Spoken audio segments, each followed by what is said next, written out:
Hello everyone, কেমন আছো সবাই? পপিস টাইম পাসে সবাইকে স্বাগতম। চলে আসলাম নতুন একটি ব্লগ ভিডিও নিয়ে তোমাদের মাঝে। ভিডিওটি শুরু থেকে শেষ পর্যন্ত দেখবে, আশা করি তোমাদের ভালোই লাগবে। আর এখন বাজে সকাল 7টার মতো, আমি স্নান করে চলে আসলাম।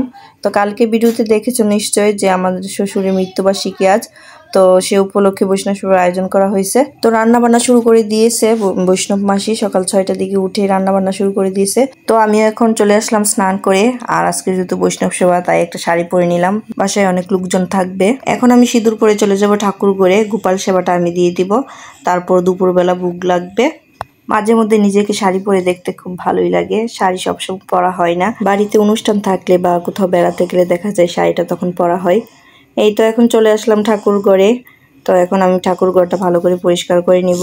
ঠাকুর ঘরটা পরিষ্কার করে চলে আসলাম ছাদে। 2 দিন বৃষ্টি হওয়ার পর আজকে একটু রোদ উঠেছে, তো গাছগুলো একদম সতেজ হয়ে উঠেছে। আর আজকে গাছগুলোকে দেখতেও খুব ভালো লাগতেছে, বৃষ্টি পেয়ে ওরাও যেমন একদম জলমলে হয়ে আছে। তো আমার ফুল তোলা প্রায় শেষ, তো এখন লেবু পাতা তুলে নিতেছি। শুক্তা রান্না করা হবে, তো লেবু পাতা লাগবে, তাই লেবু পাতা নিয়ে নিলাম। আর এখানে তুলসী মঞ্জুরি নিয়ে নিলাম, দুপুরবেলা ভোগের মধ্যে দেওয়া হবে। আর এখানে আমি ফুলগুলো কিছু আলাদা করে দুপুরের জন্য কিছুটা ফুল রেখে দিব। আর এই কাঁঠালটা মেজদা 2 দিন আগে আনছিল, এখন পেকে গেছে কাঁঠালটা, তো এটাই ঠাকুরের সেবায় দিব আজকে। আর এই কাঁঠালের উপরের অংশটা প্রচুর শক্ত ছিল, আমার অনেকক্ষণ সময় লাগছে কাঁঠালটা ভাঙতে। অবশেষে কাঁঠালটা ভেঙে নিলাম। এখন ভগবানকে সেবা দিয়ে দিব। প্রথমে ভগবানকে স্নান করিয়ে তুলসী পত্র দিয়ে দিলাম, তারপর ফুল দিয়ে ভগবানকে সাজিয়ে দিতেছি। আর এই কলস ফুলটা আমার কাছে খুব ভালো লাগে। আজকে গাছে বেশি ফুল ফুটে নাই, তো যাই ফুটেছে ভগবানকে সাজিয়ে দিলাম। দুপুরবেলা মাসি শাশুড়ি ফুল নিয়ে আসবে। আর আজকে আমি এই ধূপগুলো ধরালাম মেজদিকে, যে ওই দিন পাঠিয়েছে এক দিদিভাই, তো আজকে ভাবলাম ধূপগুলো ধরিয়ে দিই। আজকে যেহেতু অনুষ্ঠান বাসায়, ঠাকুর পুজো দিয়ে খেতে বসে পড়লাম কাঁঠাল আর মুড়ি। তো কে কে পছন্দ করেন কাঁঠাল মুড়ি? আমি মাঝে মধ্যেই খাই, আমার কাছে ভালো লাগে। এদিকে বৈষ্ণববাসী রান্না করতেছে, রান্না প্রায় শেষের দিকে, পায়েস আর অন্যটা হলেই শেষ।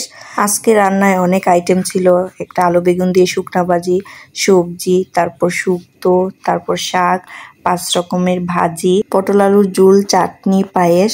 এখন ভোগ বেড়ে তো ভগবানকে নিবেদন করে দিল। এখন ভোগ আরতি গান গাওয়া হবে।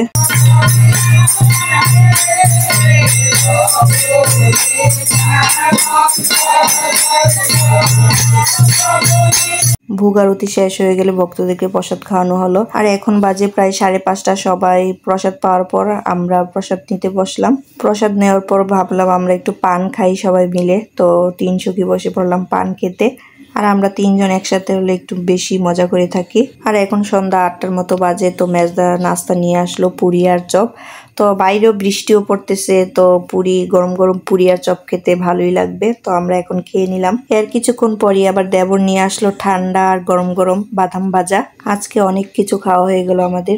এখানে আমি বাদাম নিয়ে একটা ভিডিও বানাইতেছিলাম, আর আজকে অনেক আনন্দ করছি। আর আমাদের 3 জনের এই ভিডিওগুলো আপনাদের কাছে কেমন লাগে অবশ্যই কমেন্টের মাধ্যমে জানাবেন। আজ এই পর্যন্তই, দেখা হবে নতুন কোনো ব্লগ ভিডিওতে। সে পর্যন্ত সবাই ভালো থাকবেন, সুস্থ থাকবেন। Tata, bye bye.